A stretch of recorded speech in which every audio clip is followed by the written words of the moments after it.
Shall we? So previous class lo మనం ఎంతవరకు discuss చేసుకున్నాం నాన్న?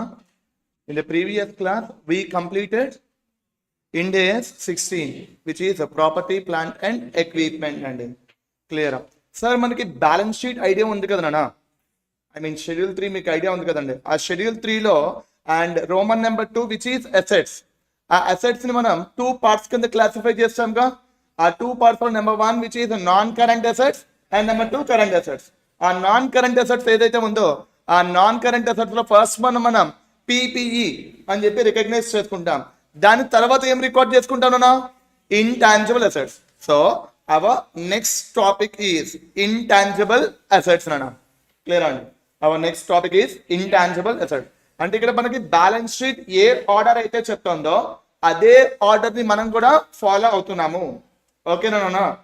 బ్యాలెన్స్ షీట్ ఏ ఆర్డర్ అయితే చెప్తుందో అదే ఆర్డర్ ఫాలో అవుతామండి. సో ఇక్కడ intangible asset with the standard is IND AS 38 నాన్న. Okay,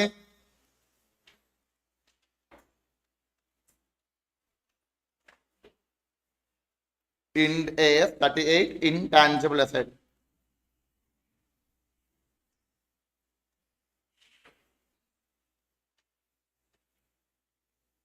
generally sir intangible asset అంటే ఏంటి మీ భాషలో? అంటే నాకు తెలుసు అనుకోండి, కాదనన్ను. మీ భాషలో ఇంటాంజిబుల్ అసెట్ అంటే ఏంటి?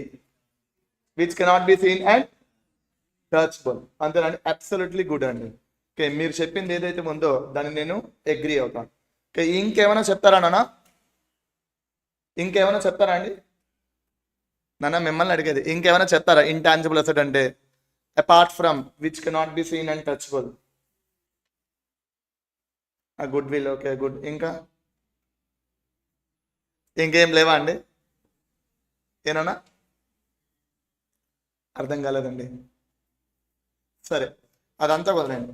ఈ IND AS 38 లో మనం డిస్కస్ చేసుకోబోయేవి ఏంటి సార్ అంటే నెంబర్ 1 ఇట్ ఈస్ మీనింగ్ ఏదైతే ఉందో మీనింగ్ అదంతా ఇక్కడ డిస్కస్ చేసుకుంటాం అండి. I mean meaning of intangible asset. And number 2 which is objective of intangible asset which is IND AS 38. Clear? Thereafter applicability, that is the scope of intangible asset. Thereby once again recognition principle.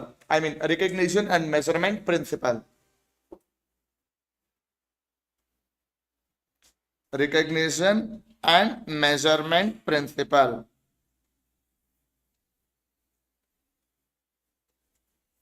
Thereafter we shall discuss the de-recognition of intangible asset.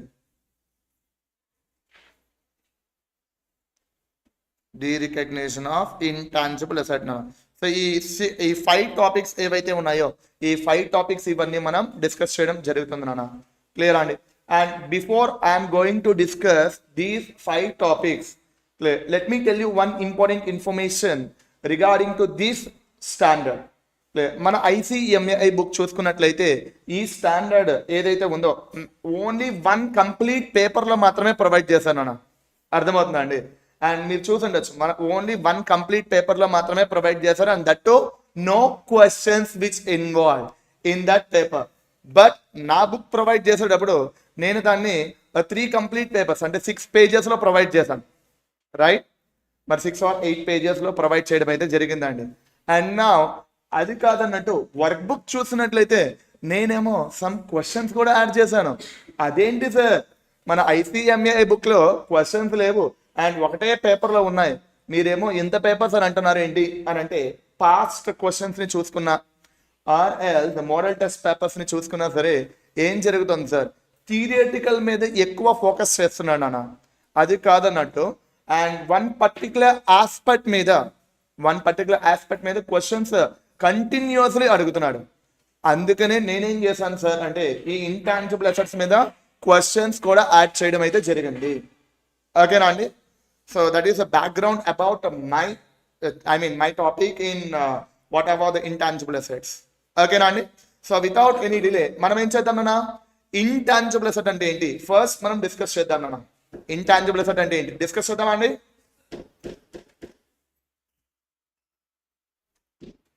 Meaning, it is an identifiable non monetary asset అని అంటాం మనం. ఏంటండి? Identifiable non monetary asset. Identifiable non-monetary asset which have no physical substance.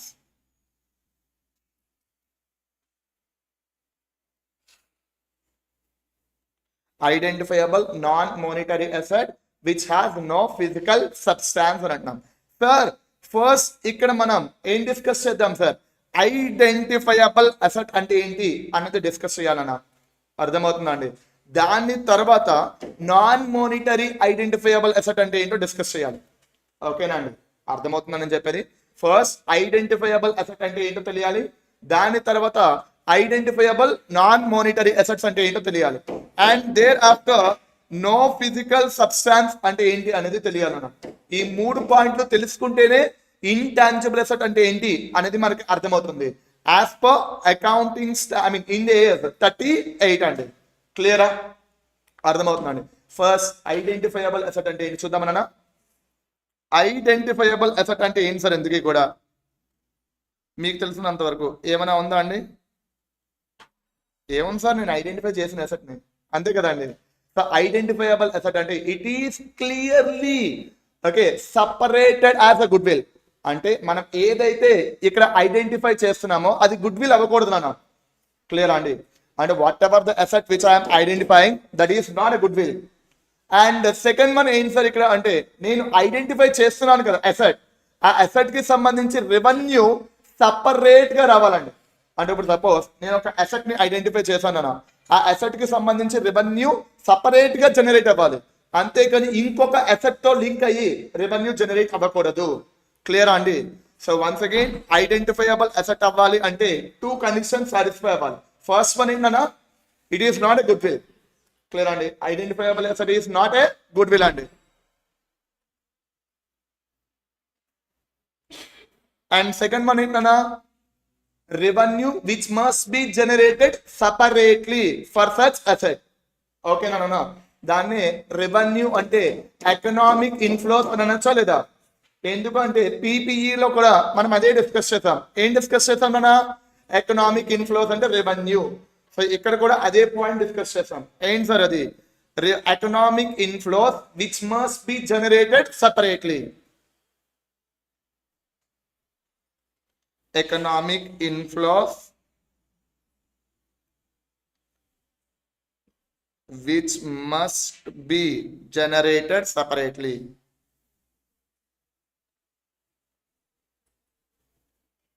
Clear on? So once again identifiable asset means it is not a goodwill, and revenue which must be generated separately for that asset. Sir ikkada revenue ela generate avutundi sir? And either production purpose కోసమైనా use చేయొచ్చు, or administration purpose కోసమైనా use చేయొచ్చు, or even maybe rendering of services or rental purpose. ఎలా అయినా సరే ఇక్కడ మనం use చేసుకుని రెవెన్యూ జనరేట్ అవ్వచ్చు. అర్థమవుతుందా అన్న? అండ్ నౌ ఇది ఐడెంటిఫైయబుల్ అసెట్ అంటే ఏంటన్నది. And thereafter identifiable non monetary asset అంటే ఏంటో కూడా తెలుసుకోవాలిగా. సార్ మీకు తెలిసినంత వరకు నాన్ మోనిటరీ అసెట్ అంటే ఏంటండి? ఏమన్నా తెలుసా? ఎక్సలెంట్ అండి. సో నాన్ మోనిటరీ అసెట్ అంటే ఏంటి సార్? నేనైతే simply it is not monetary asset అని అంటే ఏమంటామండి? Not a monetary asset. మరి మోనిటరీ అసెట్ అంటే ఏంటి sir? Cash in hand, cash at bank, amount receivable ఏదైతే ఉందో దాని అంతటినీ కూడా ఇక్కడ మనం ఏమంటాం సార్? మోనిటరీ అని అంటామండి. అంటే ఇప్పుడు బ్యాలెన్స్ షీట్ చూడగానే నాకు అసెట్స్ కనిపిస్తాయి కదా. ఆ అసెట్స్ ఏవైతే ఉన్నాయో ఫిక్స్డ్ అసెట్స్ ఉంటాయి, కరెంట్ అసెట్స్ ఉంటాయండి. కరెంట్ అసెట్స్ లో cash in hand, cash at bank ఏదైతే ఉందో అదంతా నాకు మోనిటరీ అవుతుంది. దేర్ ఆఫ్టర్ డెటార్స్ అంటే అమౌంట్ రిసీవబులేగా, అది కూడా మోనిటరీ అవుతుంది. దేర్ ఆఫ్టర్ బిల్స్ రిసీవబుల్స్ ఏదైతే ఉందో అది కూడా అమౌంట్ రిసీవబులే. అంటే అది కూడా నాకు ఇక్కడ ఏమవుతుంది సార్? మోనిటరీ అసెట్ అవుతుందండి. And simply all the current assets ఏవైతే ఉన్నాయో అవన్నీ నాకు మోనిటరీ అసెట్ అవుతాయండి. All the current assets are treated as monetary assets. Except clothing stock. Except clothing stock ఎందుకనంటే క్లోదింగ్ స్టాక్ అంటే stock which is not at sold.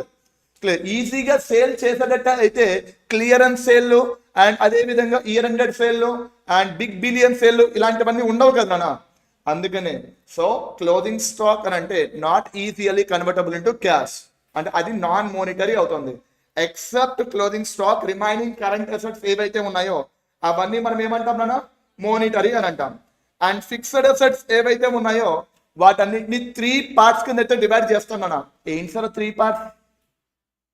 Tangible, intangible, ఇంకోటి wasting assets, ఇంకోటి ఏంటన్నా వేస్టింగ్ అసెట్స్ అండి. So tangible assets అవన్నీ కూడా మనం ఎక్కడ కవర్ చేసుకున్నాం నాన్న, పీపీలో డిస్కస్ చేసుకున్నాం. అంటే టాంజిబుల్ అసెట్స్ అంటే అది మోనిటరీయా నాన్ మోనిటరీయా అంటే అక్కడ ఎక్కడా కూడా క్యాష్ ఇన్వాల్వ్ అవ్వట్లేదు. అండ్ అదే విధంగా అమౌంట్ రిసీవబుల్ అని కూడా చెప్పలేదు టాంజిబుల్ అసెట్స్ కి. క్లియర్ అండి.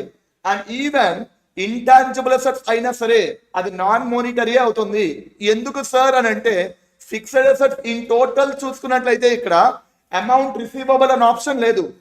అండ్ అదే విధంగా క్యాష్ ఇన్వాల్వ్మెంట్ అనేది కూడా లేదు.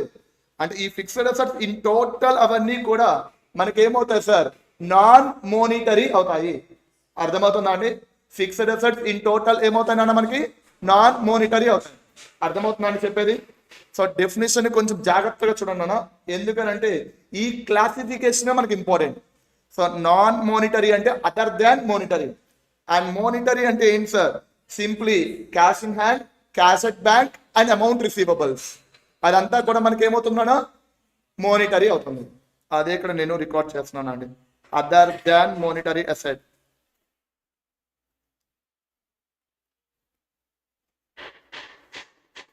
Other than monetary asset. Sir మరి మోనిటరీ అసెట్ అంటే ఏంటన్నా, cash in hand, cash at bank, thereafter amount receivable,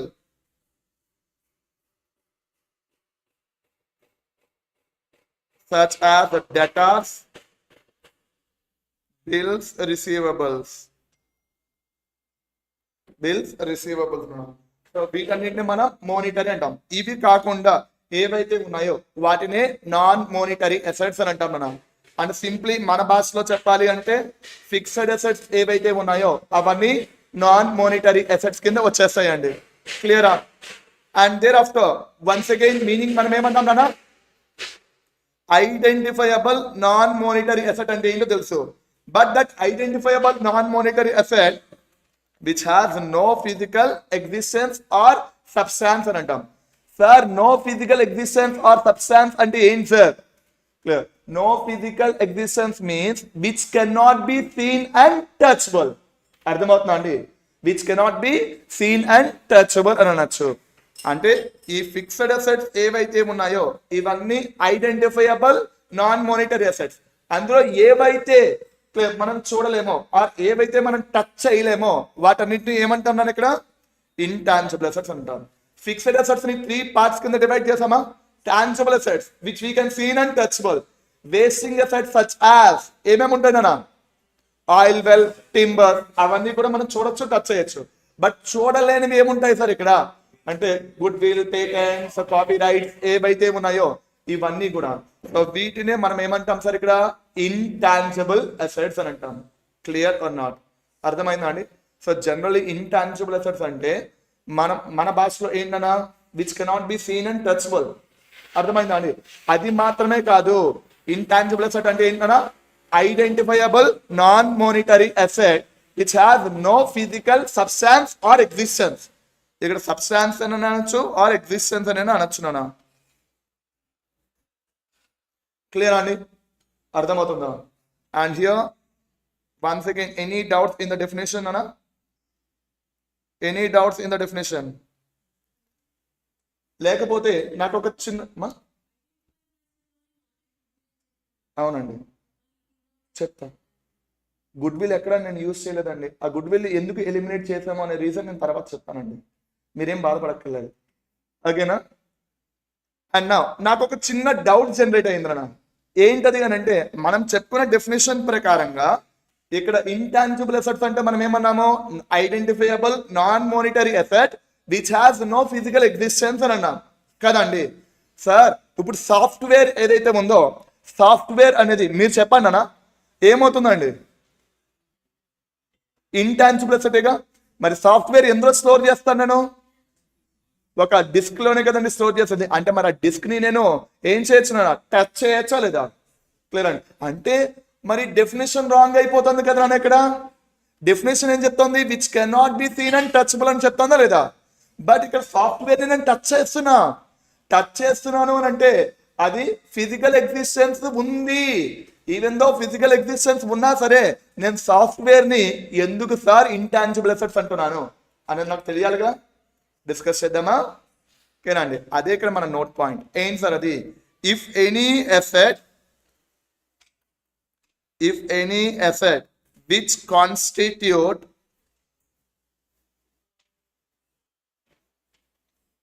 both tangible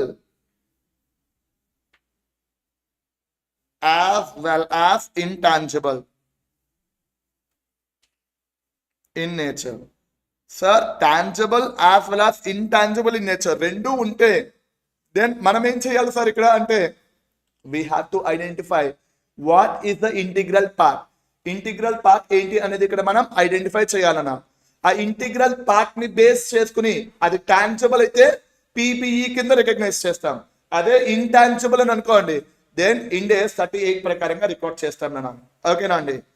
identify the integral part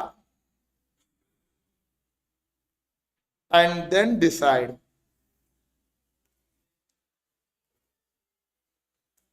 Identify the integral part and then decide అంటే ఏంటి sir, ఇప్పుడు software ఉందన్న Windows 10 ఒక disc లో మనం పర్చేస్ చేస్తాంగా. జనరల్ గా డిస్క్ కాస్ట్ ఎంత ఉంటుందండి, normal disc cost 10 rupees or 20 rupees ఉంటుంది. బట్ అదే విండోస్ 10 సాఫ్ట్వేర్ డిస్క్ ఎంత ఉంటుందన్నా, జెన్యూన్ అయితే ఓకే 6,000 ఆర్ 8,000 ఉంటుందా లేదా.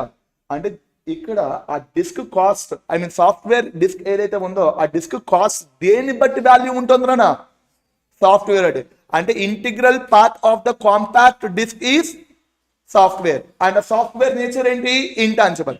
అందుకనే ఆ సాఫ్ట్వేర్ కాంపాక్ట్ డిస్క్ ఏదైతే ఉందో ఈవెన్ దో మనం టచ్ చేసినా సరే, ఈవెన్ దో మనం చూడగలుగుతున్నా సరే, ఇంటిగ్రల్ పార్ట్ ఏంటి, సాఫ్ట్వేర్. అందుకనే దాన్ని ఇంటాంజిబుల్ అసెట్స్ అని అంటున్నాను, క్లియర్ అండి. అదే విధంగా నెక్స్ట్ మోషన్ పిక్చర్ ఫిలిమ్స్. ఇప్పుడంటే అండ్ థియేటర్స్ లో ఏం చేస్తున్నారు నాన్న, శాటిలైట్ ద్వారా రన్ చేస్తున్నారు. బట్ వన్స్ అపాన్ అంటే ఏం చేసేవారు అన్న, ఫిలిమ్స్ అవన్నీ తీసుకొచ్చేవారా లేదండి. మరి ఫిలిమ్స్ అవన్నీ తీసుకొచ్చేవారు అంటే and that film is treated as intangible asset అని మీరు అంటారు, ఓకేనా అండి. బట్ కాకపోతే ఇక్కడ ఫిలిం ఏదైతే ఉందో ఆ ఫిలిం అదంతా కూడా మనం చూడగలుగుతున్నాం, టచ్ చేయగలుగుతున్నాం. బట్ ఆ ఫిలిం వాల్యూ దేని బట్టి ఉంటుంది అన్న, లోపల ఉండే కంటెంట్ బట్టి ఉంటుంది. That content which cannot be seen and touchable. అంటే ఇక్కడ integral part of the film is the content, that is intangible asset, clear అండి.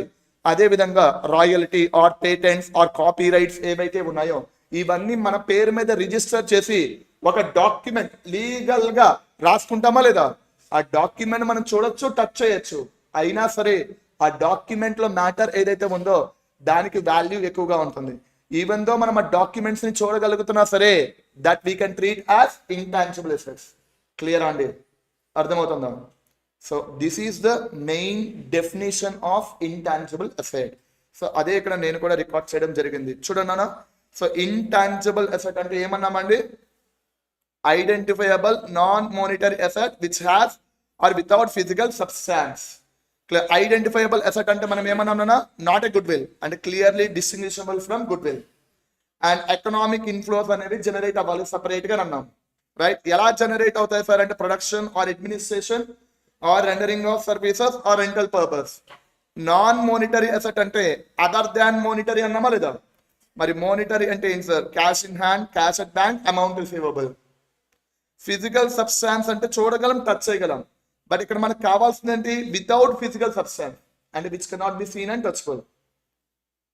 అండ్ ఇక్కడ ఏమన్నా, if any asset constitute both tangible as well as intangible then అలాంటప్పుడు దేన్ని base చేసుకుని classify చేయాలన్నా, integral part ఏదైతే ఉందో దాన్ని బేస్ చేసుకుని క్లాసిఫై చేసుకోవాలి. సో ఇక్కడ couple of examples which I provided. Compact disc నేను క్లియర్ గా మీకు చెప్పాను కదా నాన్న. అండ్ అదే విధంగా legal documentation in case of licence, I mean patent or trademark or whatever it may be the licences. ఆ film in case of motion picture films. Clear అండి. ఇవన్నీ మనకి ఏమవుతాయి sir, both tangible as well as intangible రెండు ఉంటాయి. కానీ integral part దేని మీద ఎక్కువగా ఉంటుంది సార్ అంటే ఇంటాంజిబుల్ మీద. అందుకనే వీటన్నిటిని కూడా మనం ఏమంటాం sir, intangible assets. So it is covered under IND AS 38. Clear అండి. Any doubts in the meaning of intangible asset? So ఇప్పటిదాకా మనం డిస్కస్ చేసుకున్నది జస్ట్ అబౌట్ మీనింగ్. క్లియర్ అండి. Thereafter, what we have to discuss? Objectives. Okay, objectives discuss చేద్దామన్నా. Sir, what is the objective of IND AS 38, sir? IND AS 16 objective ఏంటన్నా? IND AS 16 objective ఏంటండి? Accounting treatment of property plant and equipment అన్నామా లేదా? ఇక్కడ కూడా same అదే వస్తుందండి. And నాన్న, అండ్ ఫర్దర్ టాపిక్ కి వెళ్లే ముందు ఒక చిన్న ఇన్ఫర్మేషన్ చెప్పాలండి. ఏం సార్ అది అంటే IND AS 38 ఆల్మోస్ట్ ప్రొవిజన్స్ ఏవైతే ఉన్నాయో అవన్నీ సిమిలర్ గా ఉంటాయి. దేనికి? IND AS 16 కి. ఎందుకంటే రెండు సిమిలర్ టైప్ ఆఫ్ ప్రెజెంటేషన్ వర్కే ఉంటుంది కాబట్టి ఇక్కడ కూడా నేను మీకు ఎలా ఉంటుంది అని అంటే ఆల్రెడీ విన్నాం కదా అనే ఇంటెన్షన్ జనరేట్ అవుతుంది.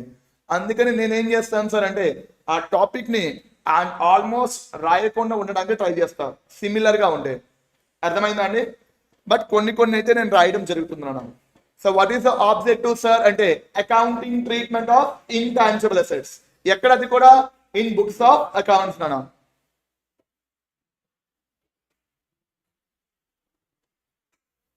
Accounting treatment of intangible assets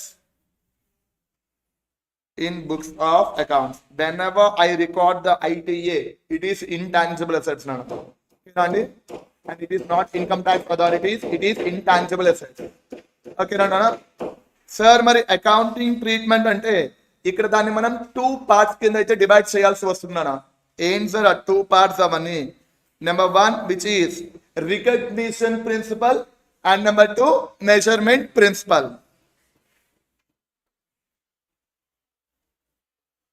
Recognition principle and number 2 measurement principle.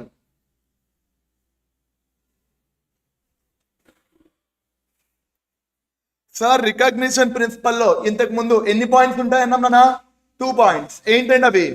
Number 1 recognition criteria and number 2 recognition of intangible assets in books of accounts. ఇక్కడ కూడా రెండు అవే వస్తాయి నాన్న.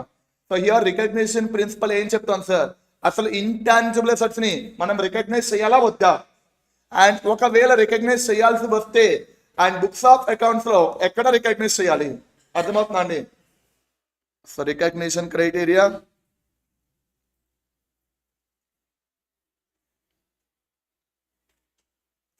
There after recognition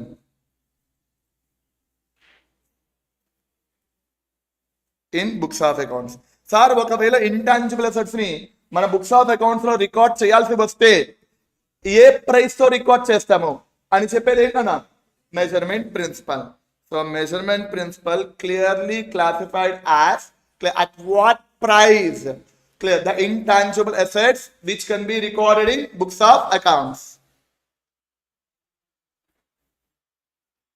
At what price the intangible assets can be recorded in books of accounts. Clear? And this is the objective of IND AS 38. Clear? And మరి objective చూస్తే ఎలా అనిపించింది నాన్న? Same like IND AS 16. And ఇక్కడ కూడా same అదే objective. ఓకేనా అండి? అక్కడ PPE ని రికగ్నైజ్ చేయాలా వద్దా అని ఎలా అయితే ఆలోచించామో ఇక్కడ కూడా అలానే థింక్ చేయాలి. అండ్ అక్కడ PPE ని రికగ్నైజ్ చేస్తాం ఎప్పుడు, అలాగే ఇంటాంజిబుల్ అసెట్స్ ని కూడా ఎప్పుడు రికగ్నైజ్ చేస్తాము. దేర్ ఆఫ్టర్ ఇంటాంజిబుల్ అసెట్స్ ని ఏ ప్రైస్ కి రికగ్నైజ్ చేయాలి అవన్నీ ఇక్కడ మనం డిస్కస్ చేసుకుంటాం అన్న. ఓకేనా అండి? And after objective next one అన్న స్కోప్. స్కోప్ అంటే ఏంటన్నా? ఇక్కడ applicability of IND AS 38. Sir IND AS 38 ఏదైతే ఉందో IND AS 38 అనేది ఏ ఇంటాంజిబుల్ అసెట్స్ కి అప్లికేబుల్ అవుతాయి సార్ అంటే ఆల్ ద ఇంటాంజిబుల్ అసెట్స్ కి అప్లికేబుల్ అవుతాయి నాన్న, but which is not covered under another IND AS. అంటే అనదర్ IND AS లో కవర్ అయ్యాయి అనుకోండి, వాటి ప్రకారంగానే రికగ్నైజ్ చేస్తాం. Suppose intangible assets not covered under another IND AS, అవన్నీ ఇక్కడే ఉంటాయి నాన్న. క్లియర్ అండి? సో ఇక్కడ దేనికి అప్లికేబుల్ అవుతాయి? All the intangible assets which is not covered under another IND AS.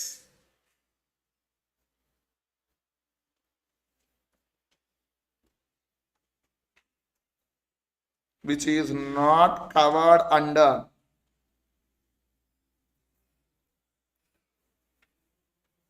another IND AS. Clear sir? ఇంతకీ అనదర్ IND AS లో కవర్ అయ్యేవి ఏమేమి ఉంటాయి అనేది ఒకసారి చూద్దామన్నా. Suppose I'm the dealer of software అండి, I'm the dealer of software and నేను సాఫ్ట్వేర్ ని పర్చేస్ అండ్ సేల్ చేస్తూ ఉంటా. మరి సాఫ్ట్వేర్ ని పర్చేస్ ఆర్ సేల్ చేస్తూ ఉన్నట్లయితే అది నాకు ఏమవుతుందన్నా? ఇన్వెంటరీ అవుతుంది. మరి ఇన్వెంటరీ అయితే దాన్ని ఎక్కడ రికగ్నైజ్ చేసుకుంటాం సార్? IND AS 2. అన్ఫార్చునేట్లీ మనకి IND AS 2 అనేది లేదు నాన్న. ఓకేనా అండి? So in case of intangible asset held by the organisation for sale అయితే ఎక్కడ కవర్ అవుతుంది నాన్న? IND AS 2. Intangible asset held by the organisation for sale IND AS 2 లో కవర్ అవుతుంది మనం. క్లియర్ అండి? And intangible asset held for sale or discontinuing operations అని అంటున్నాం. సార్ అంటే ఏంటి సార్ ఇక్కడ? లెటస్ ఎగ్జాంపుల్ యాజ్ మీ అందరికి ఫోర్డ్ ఇండియా గురించి తెలుసు కదా నాన్న. మరి ఫోర్డ్ ఇండియా ఎప్పుడు క్లోజ్ చేసింది? Last year. ఓకే, 2022-23లో ఫోర్డ్ ఇండియా ఏదైతే ఉందో క్లోజ్ చేసింది నాన్న. మరి 22-23 ఇయర్ లో క్లోజ్ చేస్తున్నారని వాళ్ళకి ముందుగానే తెలిసి ఉంటుందా లేదా? మరి ముందుగా తెలిసి ఉంటుంది అంటే వాళ్ళ బ్యాలెన్స్ షీట్ ఏదైతే ఉందో ఆ బ్యాలెన్స్ షీట్ లో వేరియస్ ఇంటాంజిబుల్ అసెట్స్ ఉంటాయిగా. మరి ఆ ఇంటాంజిబుల్ అసెట్స్ అవన్నీ కూడా ఇప్పుడు ఏం చేయాలన్నా? They are going to be close or they are going to be sale. అవునా కదా? అంటే Ford India very soon close అయిపోతుంది. మన బ్యాలెన్స్ షీట్ లో ఇంటాంజిబుల్ అసెట్స్ ఉన్నాయి.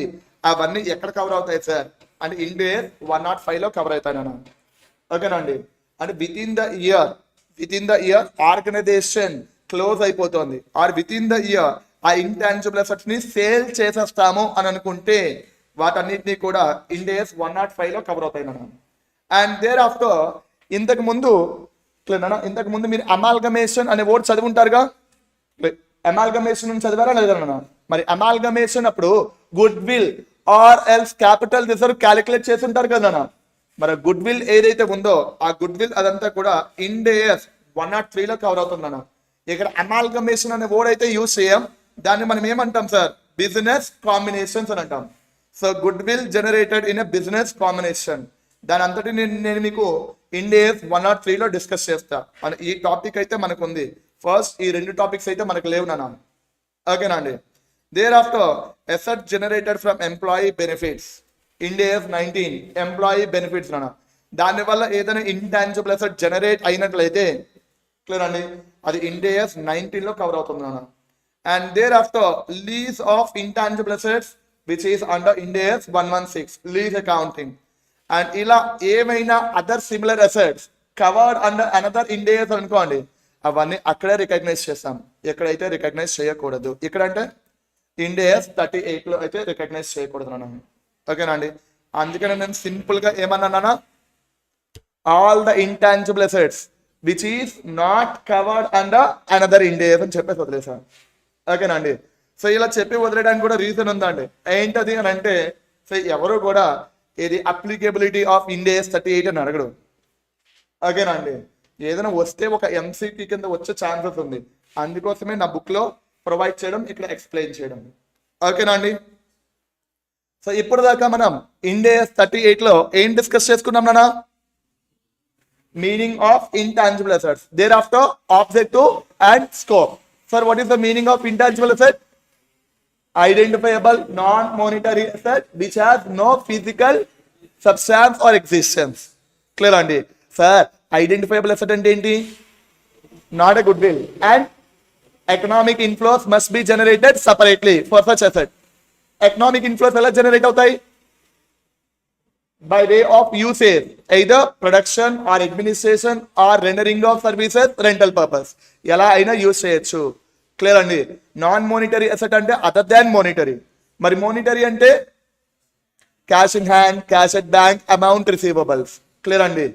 అండ్ ఇక్కడ మీరు ఐడెంటిఫైయబుల్ నాన్ మోనిటరీకి వచ్చేటప్పుడు మీరు ఈ వేనైతే ఖచ్చితంగా గుర్తుపెట్టుకోవాలన్న. అర్థమవుతుందా అండి? ఎందుకు అనంటే అసెట్స్ ని బేస్ చేసుకునే వాడు కూడా ఇంటాంజిబుల్ అసెట్స్ ని క్లాసిఫై చేయడం జరిగింది. అంతేకాని intangible assets goodwill, patent, copyrights అనేది కాదు. ఓకేనండి. టోటల్ గా మన దగ్గర 2 టైప్ ఆఫ్ అసెట్స్ ఉంటాయి, fixed assets, current assets. Current assets ఏవైతే ఉన్నాయో అవన్నీ కూడా నాకు ఏమవుతాయినా మోనిటరీ అసెట్స్. అంటే నాన్ మోనిటరీ అసెట్స్ ఏవైతే ఉన్నాయో అదే ఫిక్స్డ్ అసెట్స్. ఇక్కడ ఆ fixed assets which has no physical substance ఏవైతే ఉన్నాయో వాటినే మనం ఏమంటున్నాము? ఇంటాంజిబుల్ అసెట్స్ అంటున్నాం. ఇలా మనం క్లాసిఫై చేయాలి. ఎందుకు సార్ ఇలానే క్లాసిఫై చేయాలి అనేది మీకు ఫర్దర్ క్లాసెస్ వచ్చేటప్పటికి క్లారిటీ వస్తుంది అన్న. అర్థమైందా అండి? అండ్ మనకైతే అంత డెప్త్ గా కూడా లేదు. And while coming to CA final students అయితే డెప్త్ గా వస్తుందండి. ఓకేనా? ఇక్కడైతే మనం అంత డెప్త్ గా కూడా చెప్పుకోలేం ఎందుకు ఇలాగే చెప్పాము అనేది. ఓకేనా అండి? And thereafter objective of IND AS 38 accounting treatment. And thereafter scope అంటే all the intangible assets not covered under another IND AS. Okay, no. Any doubts on me? And the next and very important one. Inkenna next one. Recognition and measurement principle.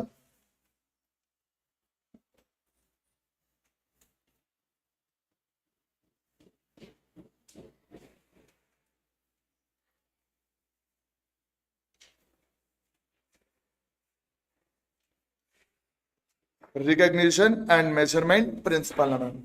Sir recognition and measurement principle అంటే ఏంటి sir? ఎందుకు కూడా first మనం ఇక్కడ ఏం చేయాలన్నా, ఎప్పుడు intangible assets ని రికగ్నైజ్ చేస్తారు అనేది డిస్కస్ చేసుకోవాలిగా. That we can call as recognition criteria. So మీరు చెప్తే నేను జాగ్రత్తగా విందాం అనుకుంటున్నాను అండి.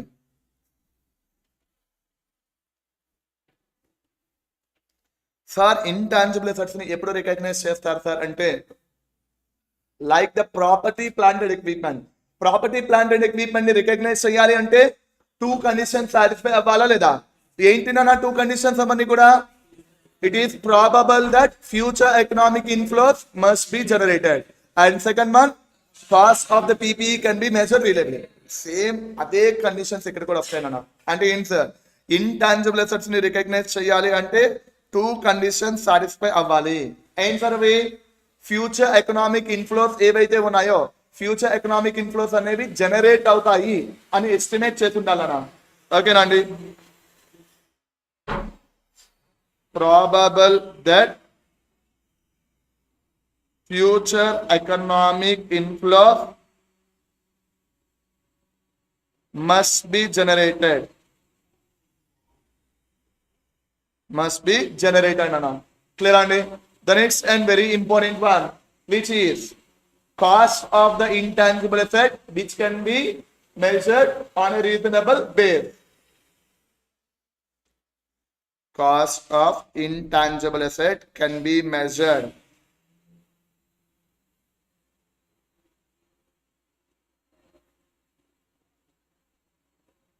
on a reasonable base. Clear అండి? సార్ ఒకవేళ ఈ 2 కండిషన్స్ సాటిస్ఫై అయితే ఇంటాంజిబుల్ అసెట్స్ ని రికగ్నైజ్ చేయాలా సార్ అంటే, yes, we can recognize the intangible asset if both the conditions were satisfied. Clear అన్నా? బట్ ఆ ఇంటాంజిబుల్ అసెట్స్ ని ఎక్కడ రికగ్నైజ్ చేస్తామన్నా? బుక్స్ ఆఫ్ అకౌంట్స్ లోనే. అండ్ ఎప్పుడు రికగ్నైజ్ చేస్తాం సార్ అంటే initially as well as subsequently. అంటే ఇంటాంజిబుల్ అసెట్స్ ఏవైతే ఉన్నాయో ఆ ఇంటాంజిబుల్ అసెట్స్ ని ఇనిషియల్ గాను రికగ్నైజ్ చేస్తాం, as well as subsequently recognise చేస్తాం మనం. ఓకేనా అండి? సార్ ఇనిషియల్ గా రికగ్నైజ్ చేయడం అంటే ఏంటన్నా? At the time of acquisition. But ఇక్కడ ఇంటాంజిబుల్ అసెట్స్ ని కన్స్ట్రక్ట్ చేయలేం. ఏం చేయాలని ఇక్కడ డెవలప్ చేస్తామండి. అందుకనే ఇక్కడ ఇనీషియల్ రికగ్నిషన్ అంటే ఏమొస్తుంది sir? Initial recognition means at the time of acquisition or development అని అంటాం. ఏమంటాం మనం? At the time of acquisition or development. If all the above conditions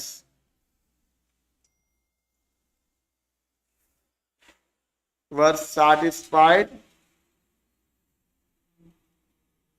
then intangible assets can be recognized in books of account. ఎక్కడ sir అంటే initially and subsequently.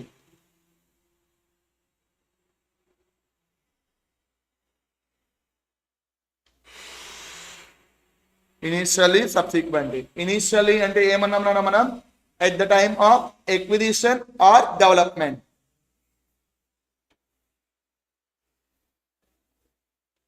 At the time of acquisition or development.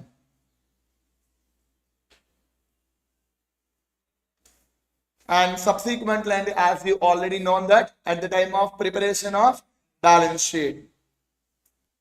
నేను ఇక్కడ simply balance sheet అని చెప్పి record చేస్తాను. ఓకేనా అండి? Sir initially ఇక్కడ ఇంటాంజిబుల్ అసెట్స్ రికగ్నైజ్ చేయాలన్నాం, బాగానే ఉంది. బట్ అదే ఇంటాంజిబుల్ అసెట్స్ ని ఏ ప్రైస్ కి రికగ్నైజ్ చేస్తారో అనేది తెలుసుకోవాలిగా. ఇనిషియల్లీ పీపీఈ ఏదైతే ఉందో ఆ పీపీఈని ఏ ప్రైస్ కి రికగ్నైజ్ చేస్తామో? Cost price. అదే విధంగా ఇక్కడ ఇంటాంజిబుల్ అసెట్స్ ఏవైతే ఉన్నాయో such intangible assets initially recognized with cost price. So cost price కి ఇంటాంజిబుల్ అసెట్స్ అవన్నీ కూడా మనం రికగ్నైజ్ చేసుకుంటాం మనం. క్లియర్ అండి?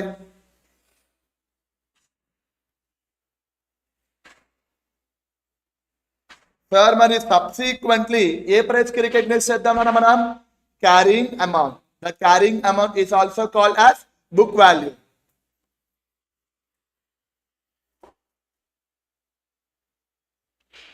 క్యారింగ్ అమౌంట్ నేనా నెమ్మదిగా బుక్ వాల్యూ అనే అలవాటు మీ చేత మానిపిస్తున్నానండి నేను. అర్థమవుతుందా అండి? ఎందుకు అని అంటే ఇక్కడ IND AS లో మనం బుక్ వాల్యూని క్యారింగ్ వాల్యూ అనే అంటాము. అర్థమవుతుందా? అందుకని ఇక్కడ నేను carrying amount are carrying value అనే వర్డ్ ని ఎక్కువ యూజ్ చేస్తూ ఉంటాను. అర్థమవుతుందా అండి? ఎందుకు అలా యూజ్ చేస్తున్నాను అనేది మీకు ఫర్దర్ గా మూవ్ అయ్యే కొద్దీ మీకే అలవాటు అయిపోయింది, మీకే తెలిసిపోతుంది. ఓకేనా? అర్థమవుతుందా అండి? సరే, ఇనిషియల్లీ ఇంటాంజిబుల్ అసెట్స్ ఏదైతే ఉందో ఆ ఇంటాంజిబుల్ అసెట్స్ ఏ ప్రైస్ కి రికగ్నైజ్ చేయాలన్నా మన కాస్ట్ ప్రైస్ కి రికగ్నైజ్ చేయాలి. అండ్ సబ్సిక్వెంట్లీ అయితే క్యారింగ్ అమౌంట్ కి రికగ్నైజ్ చేస్తాను. సరే, ఇంతకీ ఆ కాస్ట్ ప్రైస్ ఎలా క్యాలిక్యులేట్ చేస్తారు అనేది డిస్కస్ చేద్దామా అండి? How to calculate cost price.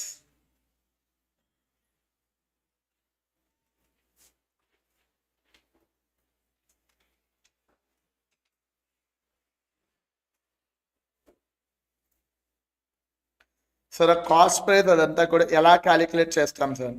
Sir ఎలా క్యాలిక్యులేట్ చేద్దాం ఈ కాస్ట్ ప్రైస్ ఇదంతా కూడా? Once again depending upon mode of consideration. అర్థమవుతుందండి? లైక్ పీపీఈ ఇక్కడ కూడా సేమ్ అదే ప్రొవిజన్ అన్న. ఏంటండి అది? Mode of consideration of cash అయితే ఎలా క్యాలిక్యులేట్ చేస్తారు, కన్సిడరేషన్ అదర్ దెన్ క్యాష్ అయితే ఎలా క్యాలిక్యులేట్ చేస్తారు అనేది ఇక్కడ మనం డిస్కస్ చేసుకోవాలన్న. అర్థమవుతుందండి? సో కాస్ట్ ప్రైస్ ఎలా క్యాలిక్యులేట్ చేస్తామన్నా? Depending upon mode of consideration. It can be calculated on the basis of mode of consideration.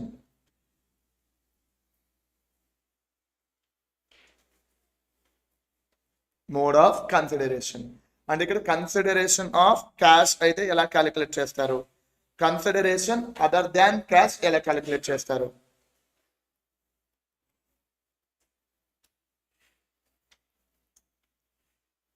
Consideration of cash, consideration other than cash.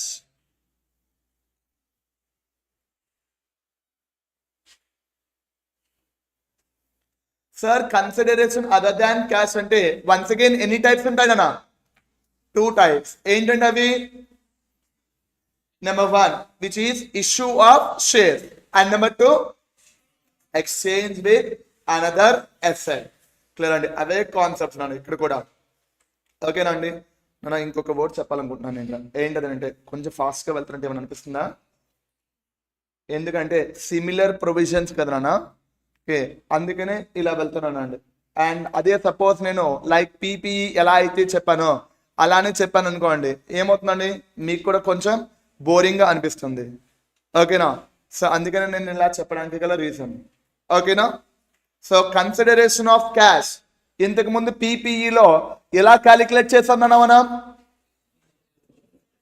ఎలా క్యాలిక్యులేట్ చేస్తామండి? Initial purchase price, thereafter we deducted a trade discount and we added non refundable taxes. వచ్చిన price ఏదైతే ఉందో దాన్ని actual purchase price అని అన్నాం. And అది కాకుండా ఇంకేమున్నాయన్నా, thereafter we added a freight and direct expenditure incurred for bringing the asset into current location and condition ఉన్నాం. దాని తర్వాత present value of dismantling charges, thereafter borrowing cost and government grant ఏదైనా ఉంటే అది deduct చేయాలన్నాం. ఇక్కడ కూడా same అలానే వస్తాయి, బట్ చిన్న చిన్న చేంజెస్ అయితే వస్తాయి నాన్న. ఓకేనండి, సపోజ్ నేను ఒక ఇంటాంజిబుల్ అసెట్ పర్చేస్ చేయడానికి వెళ్తే నేను ఫ్రైట్ అనేది ఇన్కర్ అవుతా, బట్ దానికన్నా ముందు పర్చేస్ ప్రైస్ ఏంటనేది నాకు తెలుస్తుందిగా. సో కాస్ట్ ప్రైస్ ఎలా క్యాలిక్యులేట్ చేస్తాం సార్ అంటే initial purchase price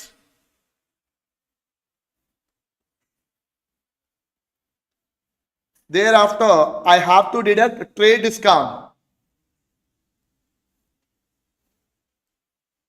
thereafter ఏం చేయాలన్నా we have to add non refundable taxes.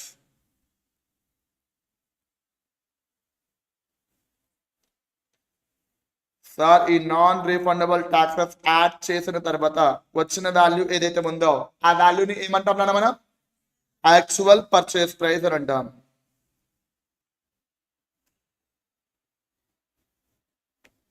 And thereafter I have to add direct expenditures కదండి.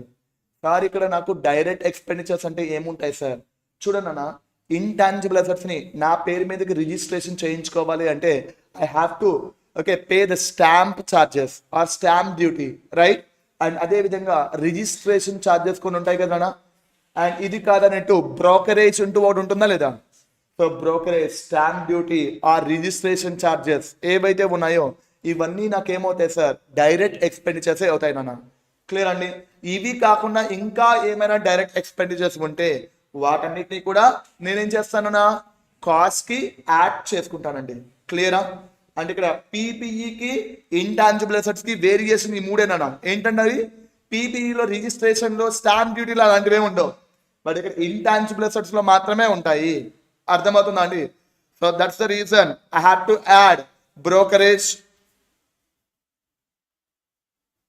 and thereafter registration charges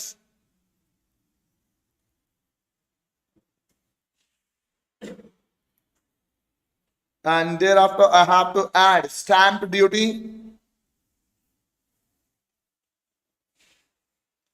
such other direct expenditures.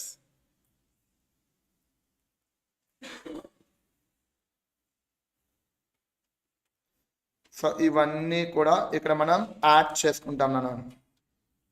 And నాకు ఒక చిన్న విషయం చెప్తారా అండి, డిస్మాంట్లింగ్స్ అలాంటివి ఏమైనా ఉంటాయా నాన్న? ఇక్కడ ఏముండవు కాబట్టి present value of dismantling cost అలాంటివి ఏం కన్సిడర్ చేయం. అండ్ ఈ ఇంటాంజిబుల్ అసెట్స్ పర్చేస్ చేయడం కోసం మేబీ లోన్స్ అలాంటివి ఏమైనా తీసుకున్నట్లయితే దానికి బారోయింగ్ కాస్ట్ అనేది ఇక్కడ మనం యాడ్ చేసుకుంటాం నాన్న. So borrowing cost and if any of the government grant which were provided, ఆ గవర్నమెంట్ గ్రాంట్ ని ఇక్కడ మనం ఏం చేయాలన్నా డిడక్ట్ చేసుకుంటామండి. ప్లస్ గవర్నమెంట్ గ్రాంట్,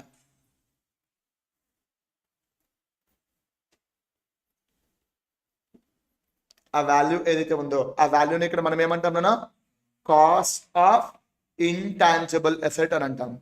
ఓకేనా అండి?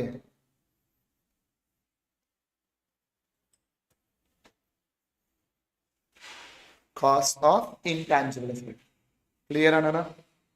సో ఈ కాస్ట్ ని క్యాలిక్యులేట్ చేసేటప్పుడు మనం ఏమేం కన్సిడర్ చేయలేదు నాన్న, general and administration overheads consider చేయలేదుగా, and thereafter abnormal wastages అలాంటివి కన్సిడర్ చేయలేదు. And the next one cost of relocating ఏవైతే ఉన్నాయో ఆ రీలొకేటింగ్ కూడా ఇక్కడ ఏమి మనం కన్సిడర్ చేయమన్నా. లైక్ పీపీఈలో 3 పాయింట్స్ ఏవైతే ఉన్నాయో అదే 3 పాయింట్స్ ఇక్కడ కూడా నేను చెప్తున్నాను. పీపీఈ కాస్ట్ క్యాలిక్యులేట్ చేసిన తర్వాత మనం ఏమన్నా general administration and other overheads consider చేయకూడదు అని అన్నాం. ఇక్కడ కూడా అంతే. అదే administration overheads related to acquisition or development అయితే కన్సిడర్ చేసుకుంటాం. క్లియర్ అండి. And cost of relocating the office consider చేద్దామన్నా, కన్సిడర్ చేయకూడదు. అబ్నార్మల్ వేస్టేజెస్ ఏవైతే ఉన్నాయో అవి కూడా మనం ఏమి కన్సిడర్ చేయకూడదు, I mean abnormal losses. Clear అండి, అర్థమైందా? సో ఇప్పటిదాకా మనం ఏం డిస్కస్ చేసుకున్నాం సార్ అంటే just measurement principle, intangible assets initially recognise with cost price అన్నాం కదా, ఆ కాస్ట్ ప్రైస్ ఎలా క్యాలిక్యులేట్ చేస్తాం sir, consideration paid in the form of cash అయితే this is the way. And ఇదే కదా మనం కూడా డిస్కస్ చేసింది, ఇనిషియల్ లేదా trade discount we have to add non refundable registration, brokerage and professional fee or legal fees and any other directly attributable cost. దానికి government grant deduct చేస్తే వచ్చిన value ఏదైతే ఉందో దాన్నే కాస్ట్ అని అన్నాము. అండ్ ప్రమోషనల్ ఎక్స్పెండిచర్ గురించి నేను సపరేట్గా డిస్కస్ చేస్తాను మీకు, ఓకేనా అండి. Administration and general overheads, cost of relocating the business, that should not be considered. అదే suppose administration which is related to acquisition అయితే యాడ్ చేసుకోవాలి. Not if it is related to acquisition it should be considered.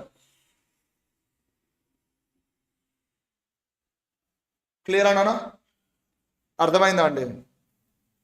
Any doubts? So ఇది ఇప్పటిదాకా మనం discuss చేసుకున్న concept అండి. ఒక 2 minutes చూసారనుకోండి, there after మనం ఏం చేద్దాం సార్, నెక్స్ట్ టాపిక్కి వెళ్దాం నాన్న, ఓకేనా అండి. జస్ట్ 2 మినిట్స్, అంతకుమించి ఇంకేం కాదు.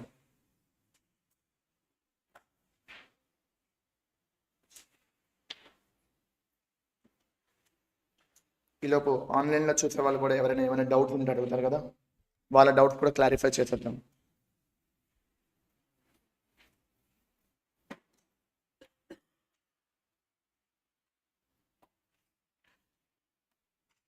ఏమైనా ఫాస్ట్గా వెళ్తున్నట్టు అనిపించిందా నాన్న ఇవాళ?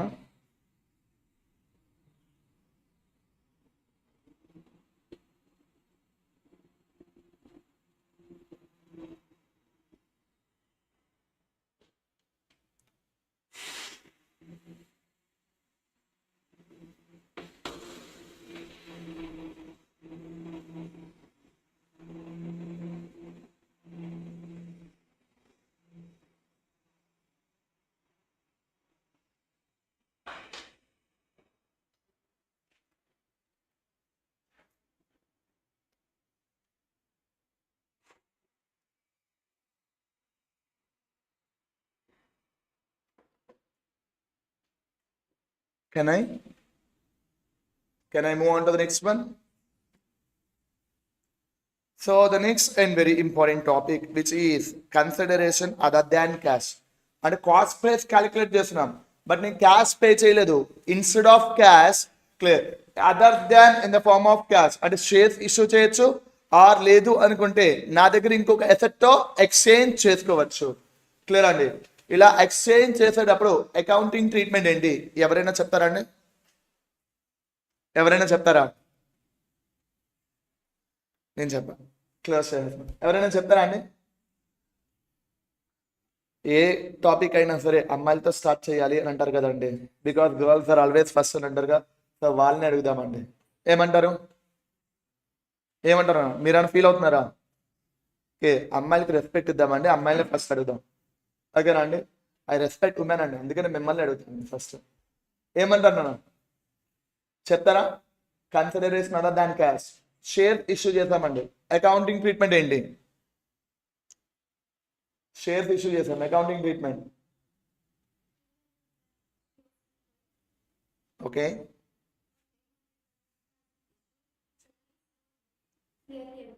ఓకే, అంతేనా అండి?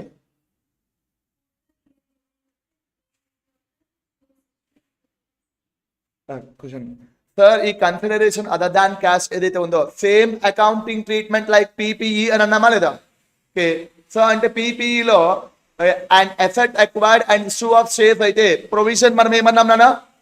Fair value of asset acquired. ఇక్కడైతే fair value of intangible asset acquired or fair value of share issued, whichever is clearly evident.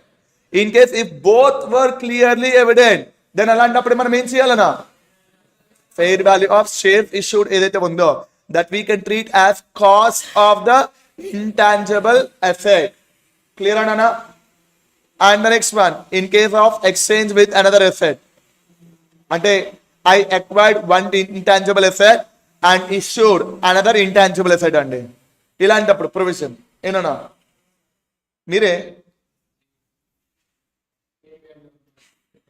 First మనం ఏం చేయాలి sir?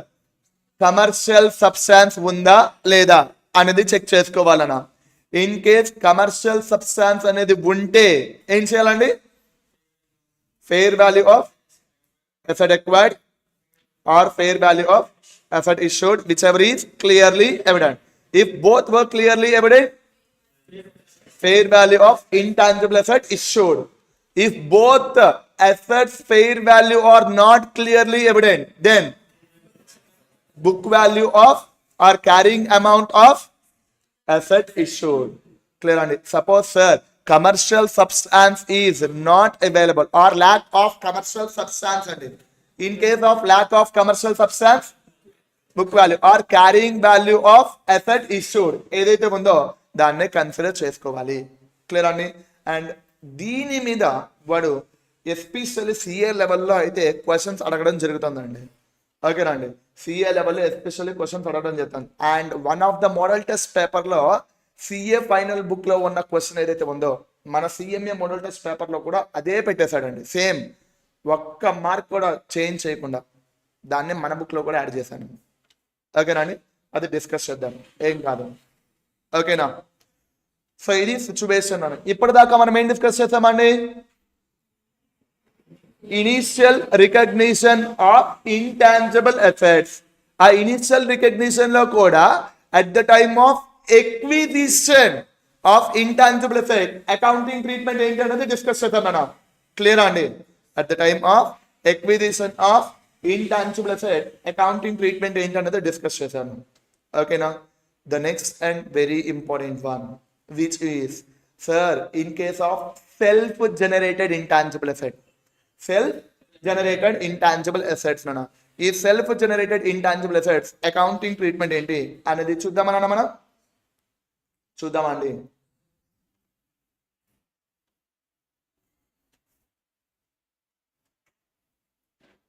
self-generated intangible assets nana. Sir, self generated intangible assets అని అంటున్నారు. Generally ఇక్కడ intangible assets ని నేను 2 parts కింద divide చేస్తాను. While coming to self generated intangible assets ని నేను 2 పార్ట్స్ కింద డివైడ్ చేస్తాను. Number 1 which is goodwill, అంటే self generated goodwill and brands. Self generated goodwill and brands and other self-generated intangible assets.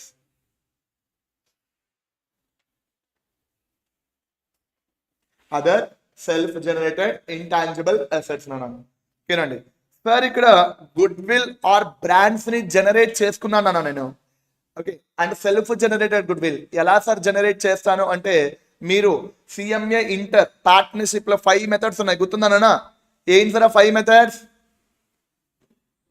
average profit, super profit method, and thereafter capitalization rate method. ఇవన్నీ గుర్తున్నాయనా?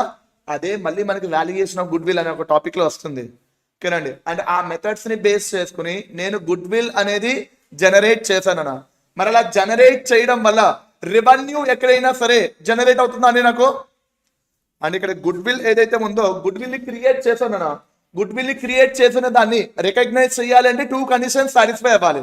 ఏం sir 2 conditions? Number 1 probable that future economic inflows must be generated. అంటే దీని వల్ల, అంటే ఈ goodwill వల్ల future economic inflows generate అవుతాయా? Maybe or may not. And but ఈ గుడ్ విల్ కాస్ట్ ఏమైనా ఉందా? కాస్ట్ ఏమీ లేదు. అంటే సెకండ్ కండిషన్ సాటిస్ఫై అవ్వలేదుగా. మరి సాటిస్ఫై అవ్వలేదు అంటే ఈ self generated goodwill and brands ని మనం రికగ్నైజ్ చేయొచ్చా? అంటే రికగ్నైజ్ చేయకూడదు. అర్థమవుతుందా అండి? రికగ్నైజ్ చేయకూడదు. అందుకనే మీకు సిఎంఏ ఫౌండేషన్ లో కానీ సిఎంఏ ఇంటర్ లో కానీ అయితే self generated goodwill can not be recognised in books of accounts అంటారు.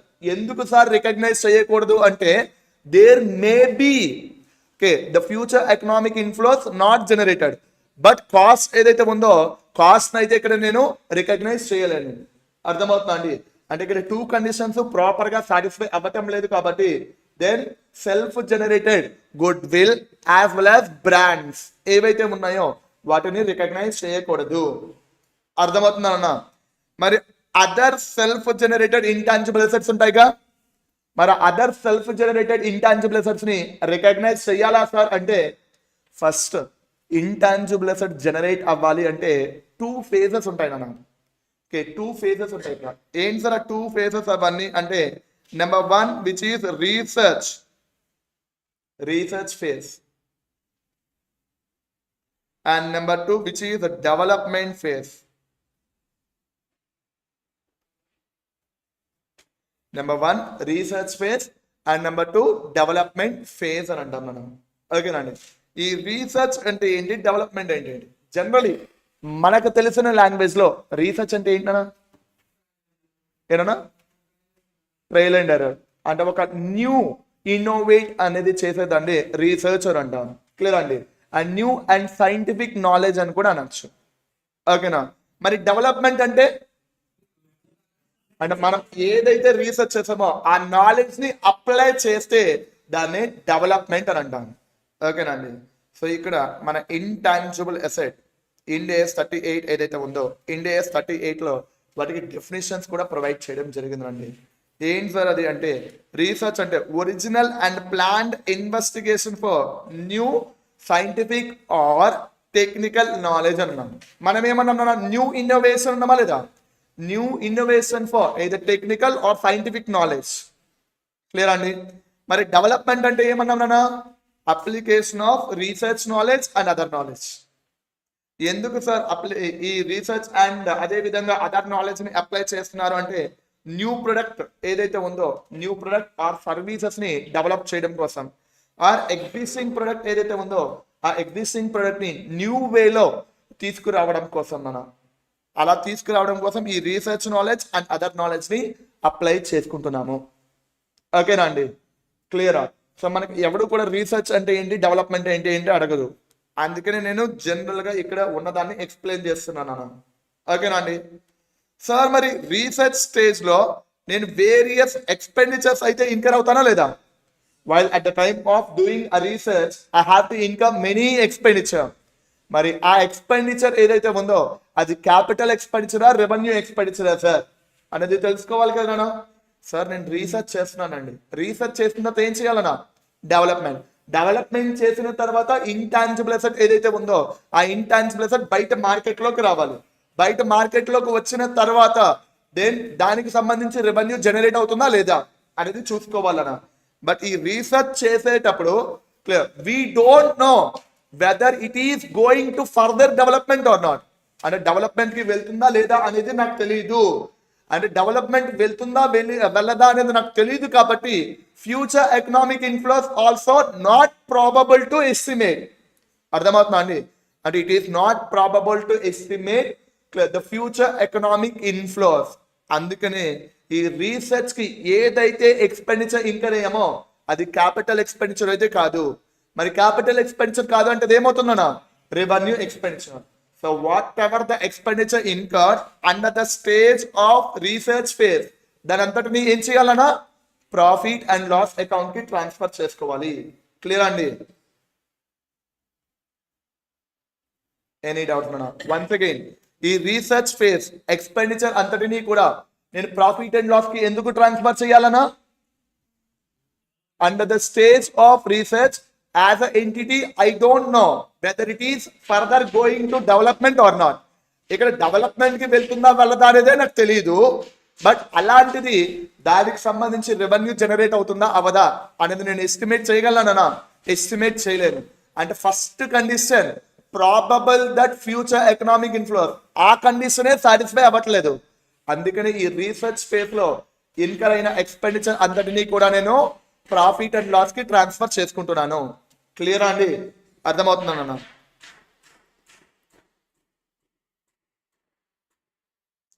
రీసెర్చ్ ఫేజ్ ఏదైతే ఉందో, research expenditure should be charge to profit and loss whenever they are incurred. అంటే ఎప్పుడైతే ఇన్కర్ అవుతున్నారో అప్పుడే దాన్ని ప్రాఫిట్ అండ్ లాస్ రికగ్నైజ్ చేసుకుంటున్నాం. And ఇక్కడ మీరు రీజన్ ఏం రాసుకుంటారన్నా? రీజన్ ఏం రాసుకుంటారు? Okay, so not probable to estimate the future economic influence were generated. అర్థమవుతుందా అండి? అంటే మనం ఎస్టిమేట్ చేయలేం. ఎందుకు ఎస్టిమేట్ చేయలేమంటే here we are in a dilemma to going to further development or not. అర్థమైందా అండి? క్లియరా? తొందరగా రాసుకున్నానా? Not probable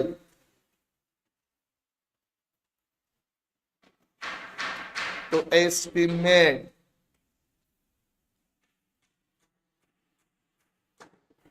to generate future economic inflows. Future economic inflows. Clear అండి? Any doubt nana? Any doubt nana? All of you?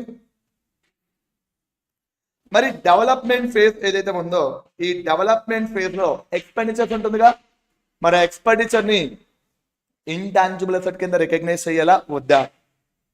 అలా recognise చేయాలా వద్దా అంటే 5 కండిషన్స్ ఉంటాను. ఆ 5 కండిషన్స్ సాటిస్ఫై అయితేనే ఇక్కడ మనం ఇంటాంజిబుల్ అసెట్ కింద కన్సిడర్ చేస్తారు. సార్ మన 5 కండిషన్స్ సాటిస్ఫై అవ్వకపోతే ఏంటి సార్ పరిస్థితి? That is treated as revenue expenditure. మరి రెవెన్యూ ఎక్స్పెండిచర్ అంటే ఎక్కడికి ట్రాన్స్ఫర్ చేస్తామన్నా? ప్రాఫిట్ అండ్ లాస్ అకౌంట్ కి ట్రాన్స్ఫర్ చేస్తామండి. క్లియర్? ఇందుకి ఆ 5 కండిషన్స్ ఏంటి అనేది చూద్దామన్నా.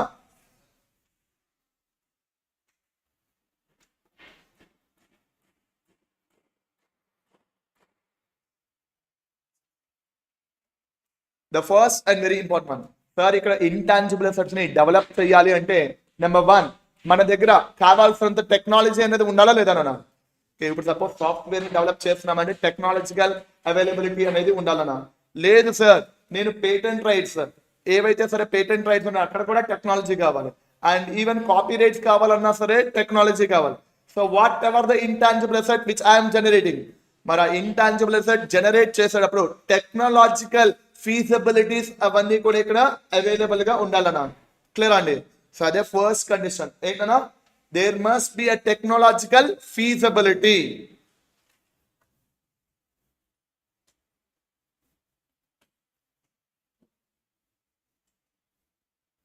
టెక్నాలజికల్ ఫీజిబిలిటీ అనేది ఇక్కడ ఉండాలన్నా. And the next one, sir technology ఉంటే సరిపోదండి, డెవలప్ చేయాల్సింది ఎవరినైనా? Human, right?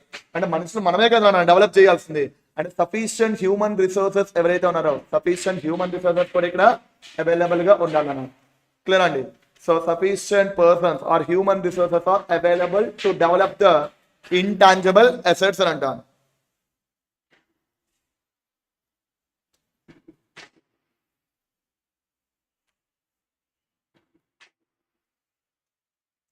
And the next one, sir human resources ఉన్నారు అండ్ అదే విధంగా టెక్నాలజీ నా దగ్గర అవైలబుల్ గా ఉంది డెవలప్ చేయడానికి. అండి ఈ రెండు ఉంటే సరిపోదు, నా మైండ్ లో దాన్ని డెవలప్ చేయాలి అనే ఇంటెన్షన్ ఒకటి ఉండాలా లేదా? నా మైండ్ లో డెవలప్ చేయాలి అనే ఇంటెన్షన్ ఉండాలన్నా. అంటే intention to develop intangible asset. Intention to develop such intangible asset. అంటే ఆ ఇంటాంజిబుల్ అసెట్ ని డెవలప్ చేయాలి అనే ఇంటెన్షన్ అయితే నాకు ఉండాలన్నా. క్లియర్ అండి? Thereafter the next and very important one, sir ఇక్కడ డెవలప్ చేస్తున్న ఇంటాంజిబుల్ అసెట్ బాగానే ఉంది, డెవలప్ చేసిన తర్వాత ఏమవుతుందన్నా? దాన్ని బయట మార్కెట్ లో సేల్ చేస్తా. మరి సేల్ చేస్తే రెవెన్యూ జనరేట్ అవ్వాలిగా. So I have to estimate the future economic inflows which were generated because of this development. అంటే డెవలప్ చేస్తున్నాను కాబట్టి ఆ డెవలప్ చేయడం వల్ల ఫ్యూచర్ రెవెన్యూ అనేది జనరేట్ అవ్వాలి. అంటే ఫస్ట్ కండిషన్ రికగ్నిషన్ క్రైటీరియాలో it is probable that future economic inflows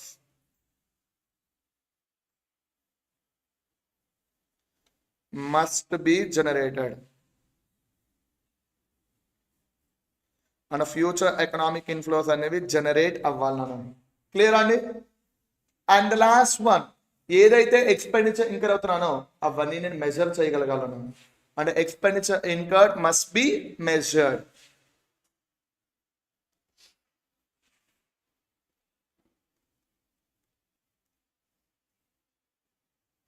must be measured అన్న.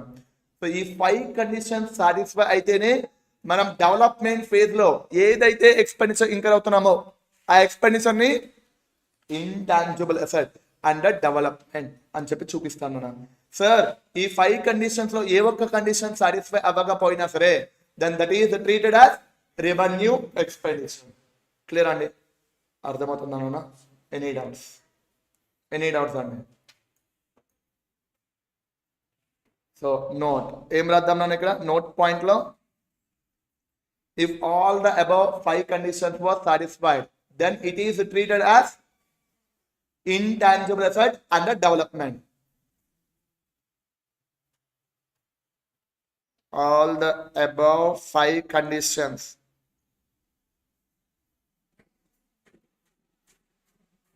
were satisfied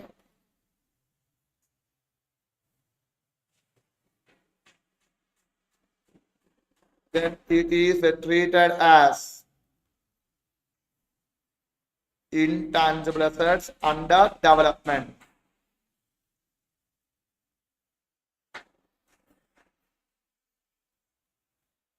అదర్వైజ్ దానికి ఏ విధంగా treat చేస్తారన్నా?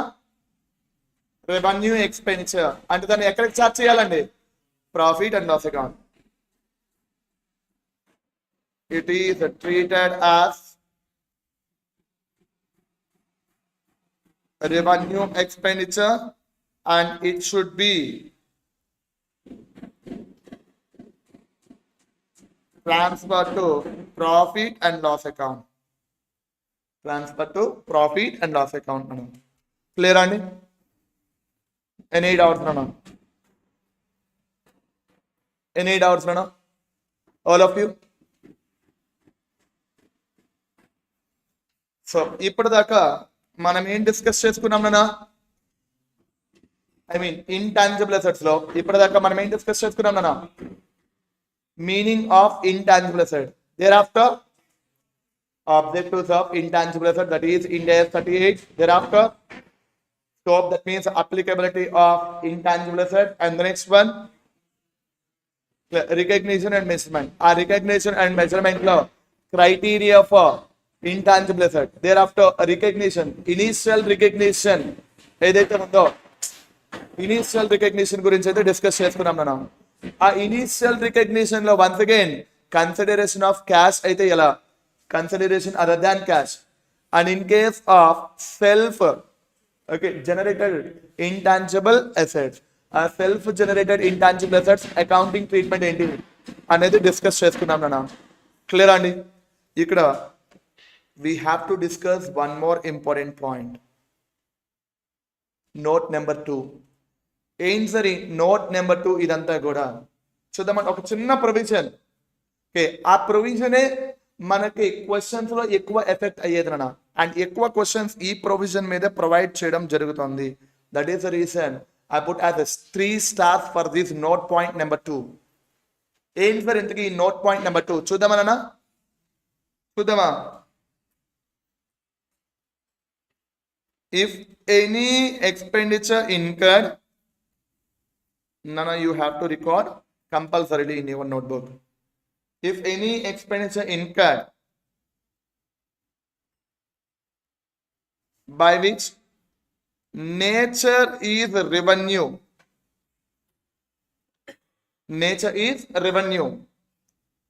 benefit greater than 1 year, benefit greater than 1 year, and third one is not possible to create asset. Not possible to create asset. ఈ 3 conditions satisfy అయితే వాటిని మనం ఏమంటాం sir? Revenue expenditure అని అంటాం నాన్న. ఏమంటాం నాన్న? Revenue expenditure.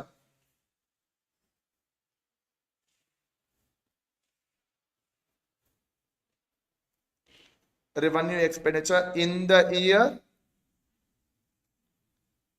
in which it is incurred. And ఏ ఇయర్లో ఇన్కర్ అవుతున్నామో ఆ ఇయర్లోనే రెవెన్యూ ఎక్స్పెండిచర్ అంటున్నారు.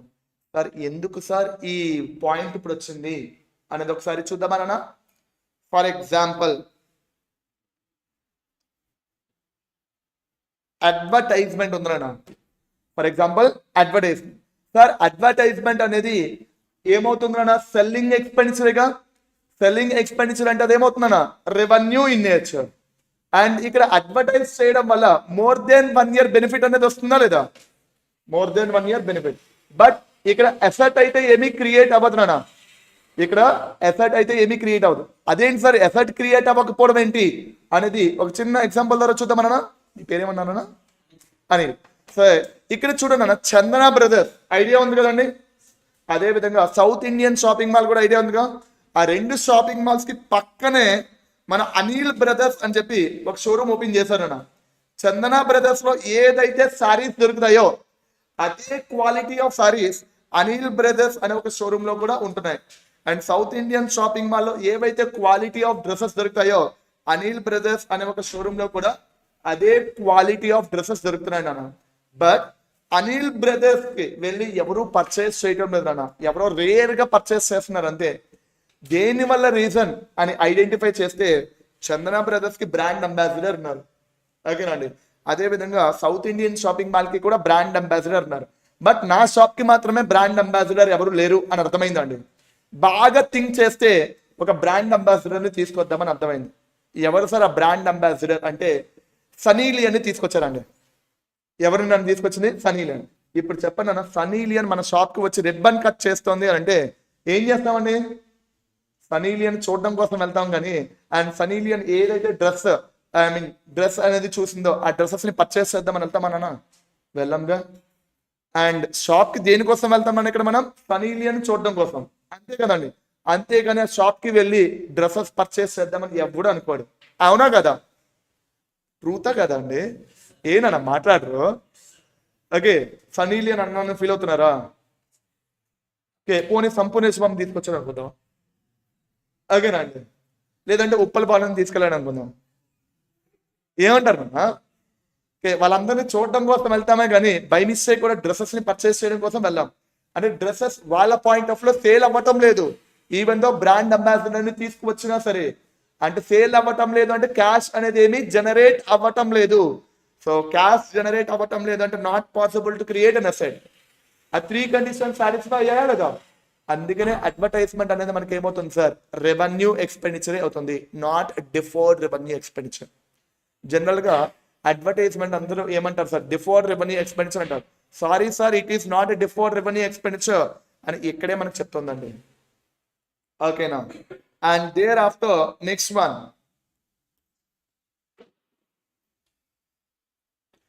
ప్రమోషనల్ ఎక్స్పెండిచర్ అండి. Promotional expenditure. సో దాన్ని సింపుల్ గా ప్రీ ఆపరేటింగ్ ఎక్స్పెండిచర్ అని కూడా అనొచ్చు నాన్న. Pre operating expenditure. Sir pre operating expenditure అంటే ఏంటి సార్? జనరల్లీ ఇక్కడ సపోజ్ యాపిల్ కంపెనీ ఏ మొబైల్ లాంచ్ చేస్తున్నా సరే ఏం చేస్తారు సార్? ఒక ఈవెంట్ కండక్ట్ చేసి, సపోజ్ రీసెంట్ గా యాపిల్ విజన్ ప్రో లాంచ్ చేసే ముందు ఒక ఈవెంట్ కండక్ట్ చేశారా లేదా? మరి ఈవెంట్ కండక్ట్ చేయడానికి సమ్వాట్ ఎక్స్పెండిచర్ అయితే ఇన్కర్ అవుతున్నారుగా. That expenditure is pre operating expenditure. ఆ pre operating expenditure is also a technique of sales.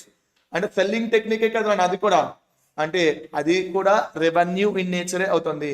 మరి దాని వల్ల మోర్ దెన్ 1 year బెనిఫిట్ అనేది జనరేట్ అవుతుంది. బట్ ఆ ఈవెంట్ కండక్ట్ చేయడం వల్లే మనం ఆ విజన్ ని పర్చేస్ చేస్తున్నామా అంటే కాదు. So it is not possible for creating an asset. అంటే ప్రమోషనల్ ఎక్స్పెండిచర్ ఏదైతే ఉందో అది కూడా ఏమవుతుందన్నా? రెవెన్యూ ఎక్స్పెండిచరే అవుతుంది. క్లియర్ అండి. Thereafter research and development. ఇందాక చెప్పాను కదా, రీసెర్చ్ అండ్ డెవలప్మెంట్ అదే కేసు ఇక్కడ కూడా అప్లికేబుల్ అవుతుంది. అంటే రీసెర్చ్ ఫేజ్ ఏదైతే ఉందో not possible to create an asset, and development phase ఆ 5 కండిషన్స్ సాటిస్ఫై అవ్వకపోతే దాన్ని ఏమంటాం revenue expenditure. The fourth and very important one, which is employee training expenditure. Employee training expenditure అన్న, ఇది మనం ఎక్కడ చూస్తూ ఉంటాం సార్ ఎక్కువగా అని అంటే సాఫ్ట్వేర్ ఇండస్ట్రీస్ లో ఎక్కువ చూస్తూ ఉంటాం అన్న. ఒక ఎంప్లాయీకి జాబ్ ప్రొవైడ్ చేసే ముందు ట్రైనింగ్ ప్రొవైడ్ చేస్తామా లేదా? మరి ట్రైనింగ్ పీరియడ్ లో నేను నీకు శాలరీ ఇవ్వను అంటే వాడు ఏం చేస్తాడన్నా, పై నుంచి కింద దాకా చూసి పక్కన ఇంకొక ఆర్గనైజేషన్ ఏదైతే ఉందో ఆ ఆర్గనైజేషన్ కి వెళ్ళిపోతాడా లేదా? సో అందుకనే ఏం చేస్తాం సార్, ట్రైనింగ్ పీరియడ్ లో వాడికి ఎంతో కొంత సాలరీ అనేది పే చేస్తాం నాన్న. ట్రైనింగ్ అయిపోయిన తర్వాత వాడు మన దగ్గర ఉంటాడా? చెప్పలేము కదా నాన్న. ఎందుకనంటే వాడు ఉండండి అని బాండ్ పేపర్ రాసిచ్చినా సరే రెస్ట్రెయింట్ ఆఫ్ ఎంప్లాయ్మెంట్ అని చెప్పి వాయిడ్ ఎబినిష్, అవునా కదా? అంటే ట్రైనింగ్ పీరియడ్ అయిపోయిన తర్వాత వాడు ఉండొచ్చు, వెళ్ళిపోవచ్చు. వాడి వల్ల మనకైతే ఏమీ ఎఫెక్ట్ క్రియేట్ అవ్వదు ట్రైనింగ్ పీరియడ్ లో, ఓకేనండి. But benefit more than 1 year అయితే జనరేట్ అవుతుంది. సో ఎంప్లాయీ ట్రైనింగ్ ఎక్స్పెండిచర్ ఏదైతే ఉందో అది కూడా ఇక్కడ మనకి ఏమవుతుంది నాన్న, రెవెన్యూ ఎక్స్పెండిచర్. క్లియర్ అండి. సో ఇలా చెప్పుకుంటూ పోతే ఓకే వేరియస్ థింగ్స్ ఉన్నాయండి. అవన్నీ ఇంతకు ముందు మీరు డిఫర్డ్ రెవెన్యూ అని అనుకుంటుంటారు, అవన్నీ ఏమవుతాయి అన్నప్పుడు రెవెన్యూ ఎక్స్పెండిచర్ అవుతుంది. అండ్ ఈ ప్రొవిజన్ విన్నారు కదా, నాకు ఒక చిన్న డౌట్ అండి. ఏంటది అంటే right now I'm using the Apple అండి. మీలో ఎవరో ఒకరు యాపిల్ యూజ్ చేస్తూ ఉంటారుగా. Why Apple mobile cost are more than compared to other companies? అందరూ చెప్తారండి ఏంటంటే గుడ్ విల్ ఆర్ లేదంటే బ్రాండ్ సార్ అని అంటారు. కొంతమంది అయితే సార్ వెనకాల సగం కొరికేసిన యాపిల్ బొమ్మ ఉంటుందిగా, ఓకే ఆ యాపిల్ బొమ్మ వల్లే సార్ అని అంటారు. ఎక్స్పోర్టెడ్ గుడ్ అండి, ఓకే అవన్నీ కూడా అందరూ బయట చెప్తూ ఉంటారండి. బట్ బీయింగ్ అన్ అకౌంటెంట్ మనం ఏం చెప్పాలి sir, Apple company okay Apple company research and development కి ఎక్కువ అమౌంట్ స్పెండ్ చేస్తుంది అని మీ అందరికీ తెలుసా తెలీదు? మరి రీసెర్చ్ అండ్ డెవలప్మెంట్ ఏంటన్నా రెవెన్యూ ఎక్స్పెండిచర్. మరి రెవెన్యూ ఎక్స్పెండిచర్గా అంటే కాస్ట్ ఆఫ్ ప్రొడక్షన్ లో ఇంక్లూడ్ అయి ఉంటుందిగా. మరి కాస్ట్ ఆఫ్ ప్రొడక్షన్ ఎక్కువ అయితే సెల్లింగ్ ప్రైస్ ఏమవుతుందండి, ఎక్కువ. అందుకనే యాపిల్ కంపెనీ ప్రొడక్ట్స్ అనేవి ఎందుకు ఎక్కువ కాస్ట్, రీజన్ అదే, కానీ యాక్చువల్ రీజన్ అది, అంతేగాని బ్రాండ్ ఆర్ లోగో ఇది అది అయితే కాదు.